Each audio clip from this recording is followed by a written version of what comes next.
Document. Our icons have moved. That's disconcerting. Freehorn's blade is one of the Order's most sacred relics. It is said to have been used by the 18th century prophet Jack Freehorn himself to deliver the 12 sacrifices that enabled him to write the books of Jizo.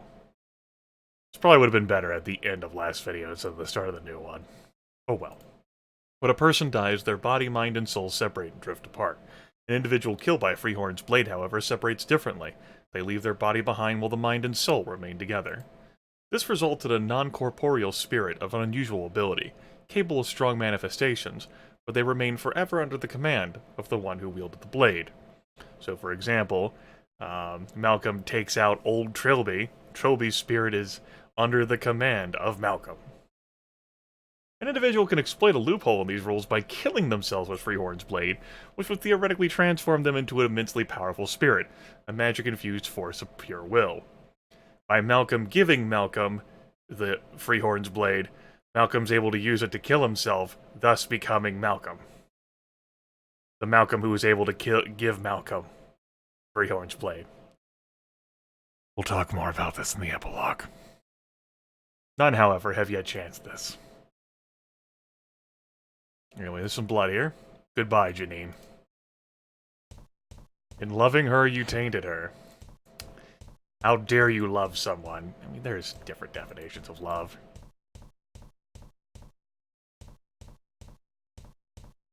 I wanted to go more into that. Again, we'll talk about that in the epilogue. Let's go out here. Transformation is very much complete. No flickering around here. There's no look wall command like I would have used in Trilby's notes. We've taken this route so that we could have the, well, scenic tour of everything before we head for the hub. And the door's propped open this time. Woo! Glad we're finally doing that. Howdy, Trilbies.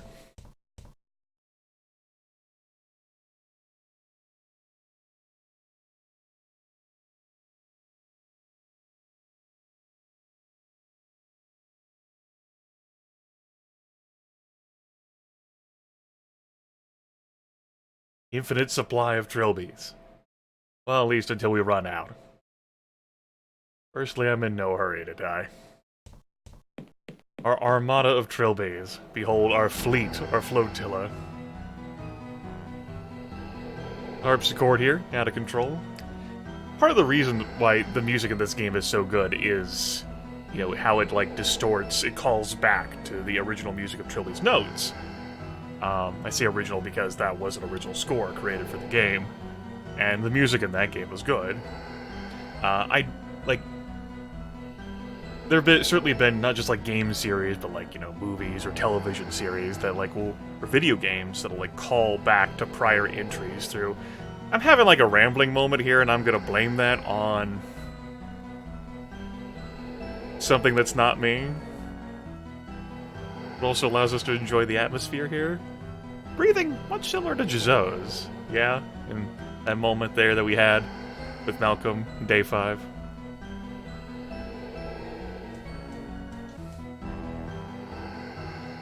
Lich. A kind of undead sorcerer granted immortality by removing their soul from their body and placing it in an external object. See Kabadon.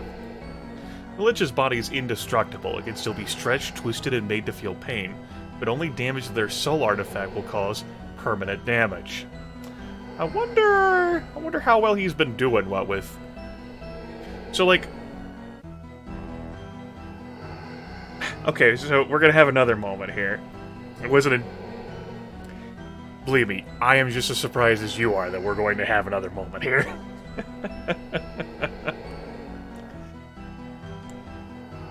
What do you think happened to the rest of Kamenov's soul, right? Like, so... Is the idol all that's left of the wood? Because that's also in outer space, right? Is there more of that wood around here? We know that Kamenov has been brought into this plane now, the land of technology. But this would ostensibly mean that we can't kill him if we don't have access to any of his wood. That sounded lewd. Like, what became of the stump, you know? Was part of, like, the STP. Like, handlings there, like Trilby's notes. Like, his wood's been, like, spread around and discorporated, discombobulated to all manners of, like, different objects, but all we've been focusing on is this damn idol because of John Defoe. But once upon a time, his soul used to be in a mammoth fucking tree. And if his soul has been constantly confined and confined more and more, it's the same soul in, like, a smaller place. Has he been taking permanent damage all this time? Because a lot of damage has certainly been done to that fucking tree, let me tell you. And the unicorn, and the crane on the sea angel, and the harpsichord, and... yeah.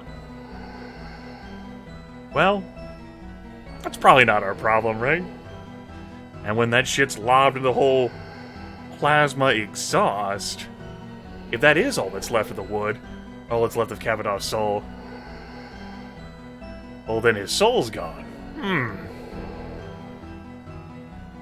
Servant of a Lich, Wraith, hid life form whose soul was placed post-mortem in a small part of Lich's soul artifact, making them subservient. John Defoe to the prince. Wraiths are non-corporeal, and like all ghosts can exert influence over the environments and objects to which they are tied. It should be noted that the Wraith's influence and manifestations become increasingly wild and uncontrolled if its soul is separated from its mind.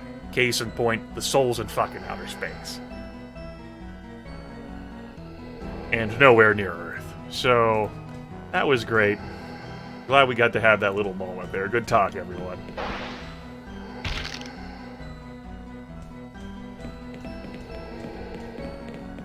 So, a machete that we can't look at. My eyes start to itch. That's not great. We'll take it. The big stained old machete. Here in this room of fire and death.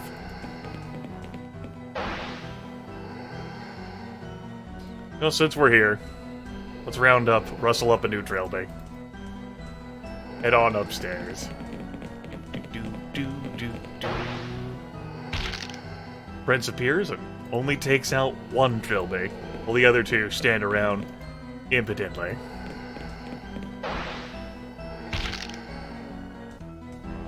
There's a welding mask. My face begins to itch. We'll pick this up too.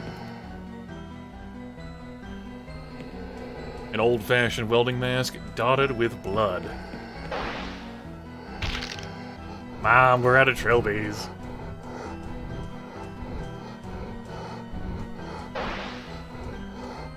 Let's go restock.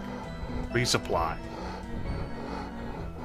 Well, those lovely chats about liches and wraiths that we had, by we I mean I monologued at you, were a nice way for me to not think too much about the utter disregard of Trilby.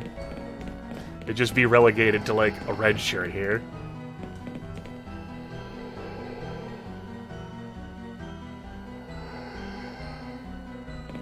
Okay.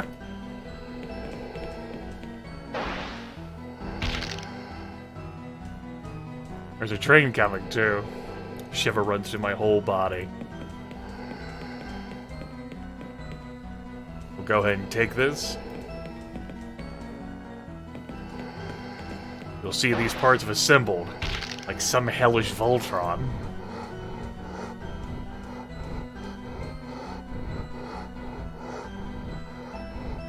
That's right, Train. We're finishing 6 days of sacrifice. You want to be sacrificed, Train?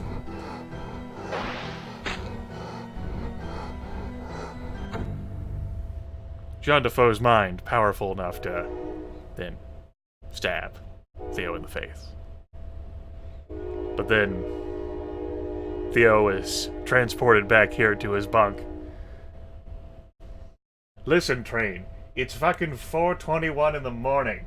You need to calm the fuck down. Everyone who's out there's already heard you. This is a residential neighborhood. Be more respectful of others, damn it. Fucking trains, man. Fucking Italian. Anyway, we lost the stuff. We'd have to reassemble Voltron, and that's just a measure of time we don't need to expend. Let's move on with our lives.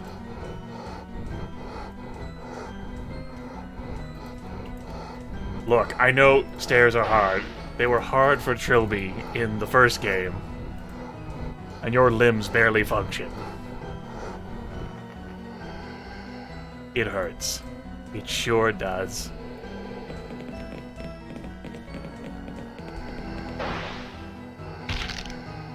There's the painting of Roderick. Old table.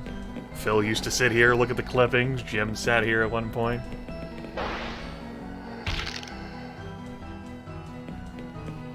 The hole. The door. It hurts. We don't go through that door. When I look at it, there's a feeling like the bottom dropping out of my mind. A force field, but also something else entirely. This is also not the time for chit-chat.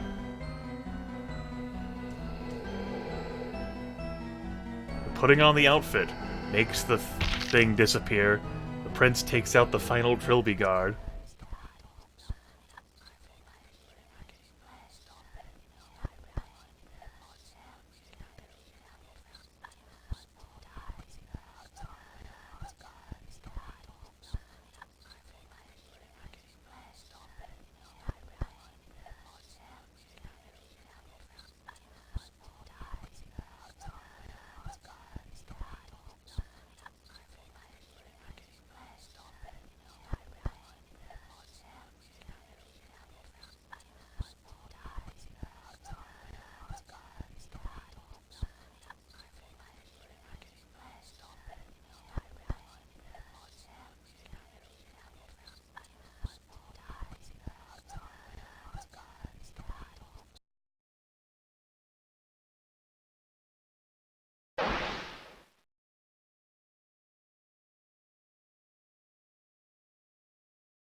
We had just enough Trilbies. Plus one. One final Trilby.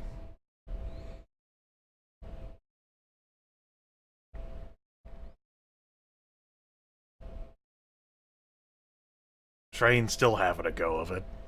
At a different crossing.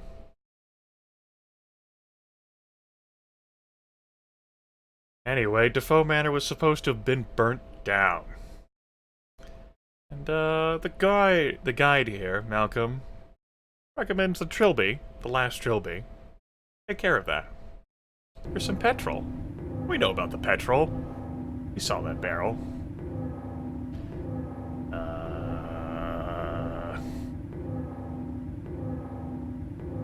Feel disconnected, like I'm looking down on myself from outside. I'm not far gone enough to be talking to myself. Can hardly move. Where the hell am I? I can't see anything, especially not through the smoked visor. It's moving.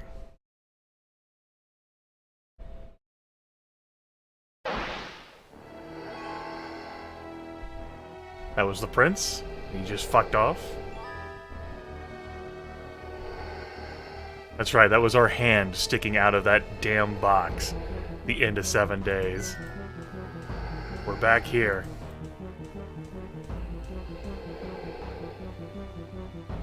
Looks like a large cuboid object. Don't think it belongs here. Some kind of document. I'll add it to my journal. Yeah, because we have time for that. Children of the King rejoice, for the time is finally at hand. Our patience these last few centuries will finally be rewarded. 200 years ago, the body of the Bridgekeeper was destroyed. 200 years from now, the soul of the Bridgekeeper will meet the same fate.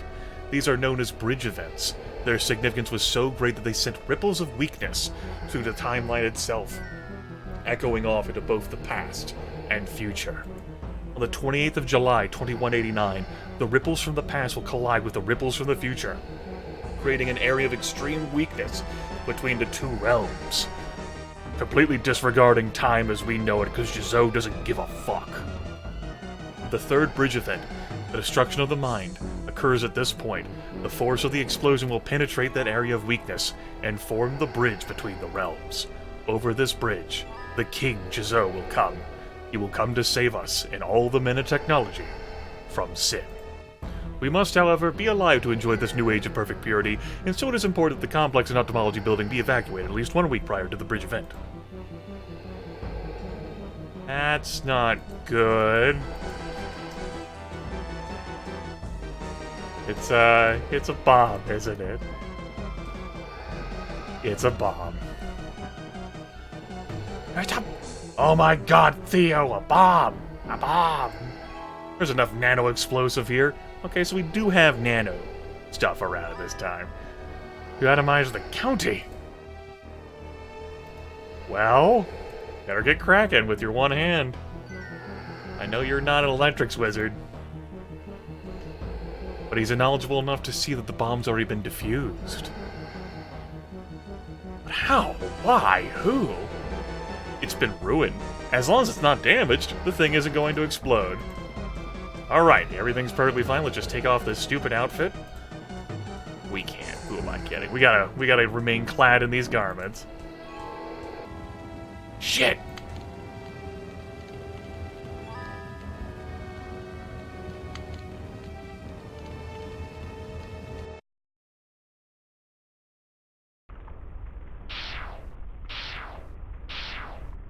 Good thing that casing was flammable, right? Been a damn shame if it couldn't have been damaged by fire. Then we just would have burned to death instead, right?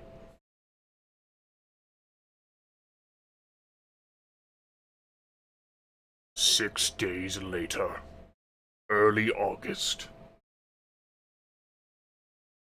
You're watching UCBC News. Investigation continues and the circumstances resulted in a nano-explosive detonation in the county of Buckinghamshire 6 days ago. The blast completely demolished the ophthalmology building, which had been purposely evacuated beforehand, and several lead ophthalmologists are being held for questioning. Although the detonation has not yet been found to have caused any loss... 2 individuals last seen in the area have been reported missing. And environmentalists are already calling this the biggest ecological disaster in the entire history of the county. The investigation continues. Explosion that big didn't fucking get anyone? I guess maybe they owned all the land around the place, yeah. As an avatar of destiny, I cannot judge. I cannot afford to question events, only encourage them to take place as history demands. I'll leave that for Grimith and the viewers to judge. And yet, I wonder. I wonder why the Order of Blessed Agonies expected Jizou to enter this universe. After all, a creature so dependent on magic could not possibly survive in a world where there is none. The prophecies were wrong. Freehorn, the Order, the Tall Man himself, all deliberately misled by the Pain Elemental. But why? For what purpose was the bridge really constructed? It was open for mere seconds. Nothing came through from the ethereal realm. So did Jizou's plan simply fail? Or was his intention not to send, but to receive? None of this matters. I led DeCabe to the destiny demanded of him by the timeline. Now I must wait. 2 centuries from now, my younger self will require my guidance. The eternal cycle must be set in motion again. And while I do not judge and feel no regret, I find that I do not relish this task.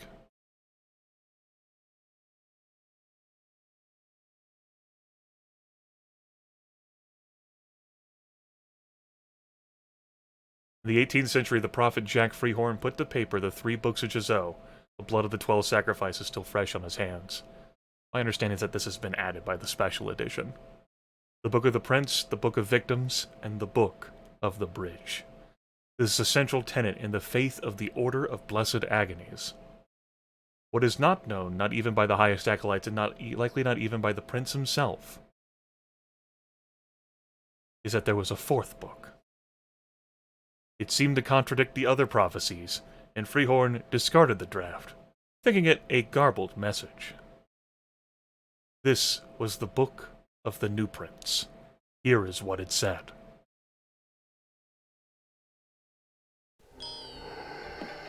Just that segment there, little cutscene from the special added for the special edition. On the day of the bridge, the prince returned to the court of the king and bowed low before the presence. This text may also have been added too. And the king was greatly wrathful, and he said to the prince, "Why have you returned, O prince? You who would betray his king, who would defy his own flesh." Regular edition just has this all play out without the text. And with those words, the king threw down the prince and stripped away his vestments, and the prince once again became the arrogant man.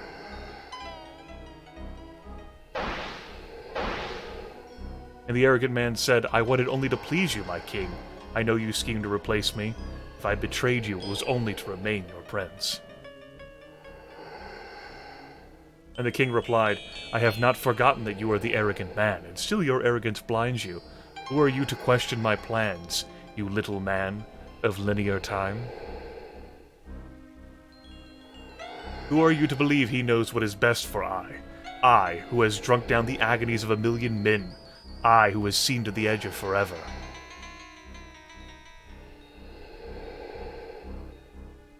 You are not my prince, O arrogant man. You were never truly of my flesh."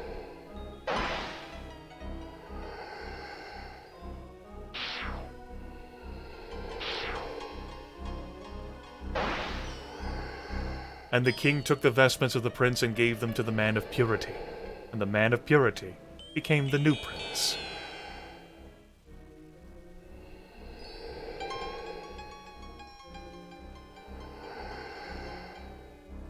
And the arrogant man wept aloud, "Why have you betrayed me, my king?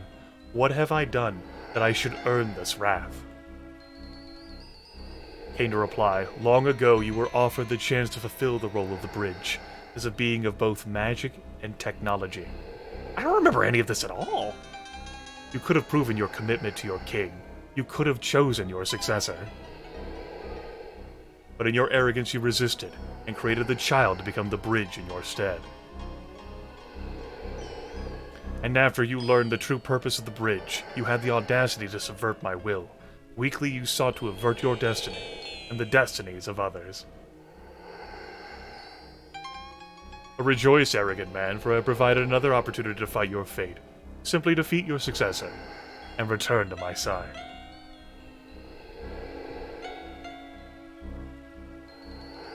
The new prince faced the arrogant man.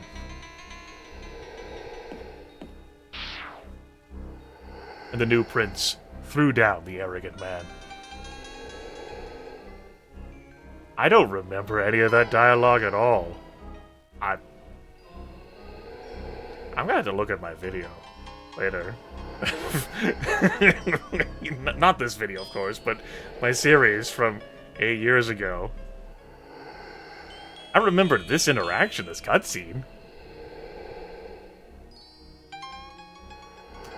It sure does hurt, though. We're gonna protect the king. There's Trilby, the final living clone. Perhaps you'll be relieved to know that he wasn't the real Trilby that Malcolm killed.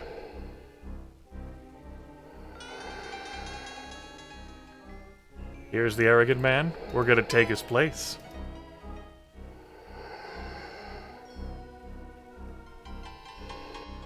He switches hands for us, for the purpose of this cutscene.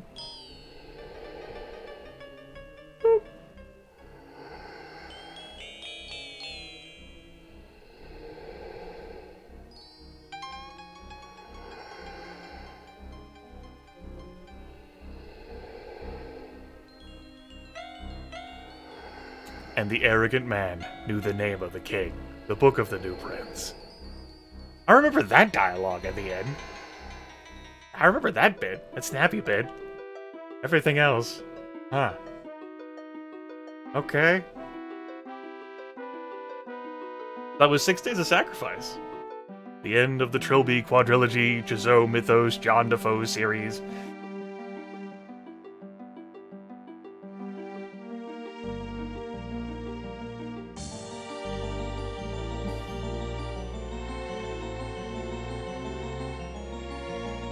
I said music's the best part.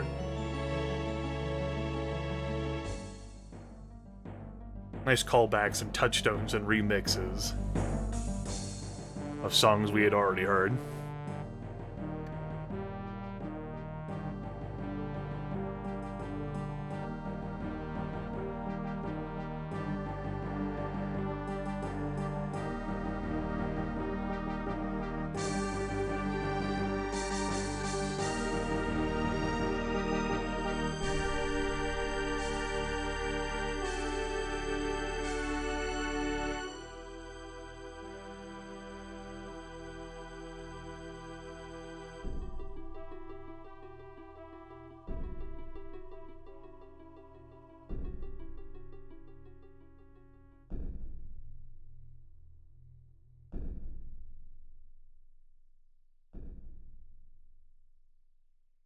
Trilby, Malcolm, and the new prince.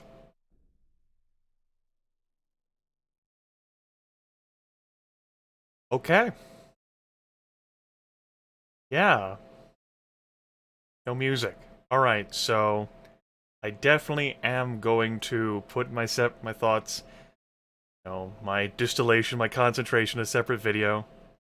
I did that for the last time I played through 6 Days of Sacrifice 2. Now, online, like, while I still have you here, I'm going to look at my old playlist. I need to fucking see whether that dialogue chain is in this, because that was absolutely the special edition. I can't imagine Trilby fucking, like, edited the special edition, and yet I don't fucking remember. So, all the way back here to September 11th, 2011 is when this got uploaded. Oh no, I put it in the epilogue! Okay, I separated all that stuff. I didn't have Day 6 drag on that long. Okay. I see. Okay, that dialogue text was definitely there, and I just completely fucking forgot all about that. Alright, very good. I'm glad my video footage could confirm that. Great.